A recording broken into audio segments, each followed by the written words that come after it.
Eh ben, on a découvert récemment que cette capacité à vaincre la friction limbique, elle a une adresse physique dans notre cerveau. Des études récentes en neuroimagerie, notamment celle de Tourou Toglou et ses collègues en 2020, ou les travaux de Lisa Feldman-Barrett, ont mis en lumière le rôle crucial du cortex singulaire moyen antérieur, ou AMCC.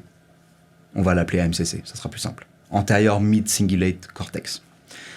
L'AMCC, c'est fascinant. Faut voir cette zone comme une interface de traduction.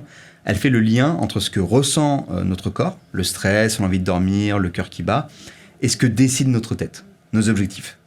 C'est l'endroit exact où se joue la bataille entre « j'en ai marre » et « je continue ». Et on le voit dans les images. Quand cette zone s'allume, c'est la signature physique de la ténacité. La zone ne s'active pas quand on fait un truc fun. Elle ne s'active pas quand on mange un cookie. Elle s'active spécifiquement quand on fait quelque chose qu'on n'a pas envie de faire, mais qu'on fait quand même. Et le lien avec Carol Dweck, il est là. L'AMCC est neuroplastique. Si vous croyez que votre volonté est limitée, vous allez arrêter dès que la friction limbique arrive.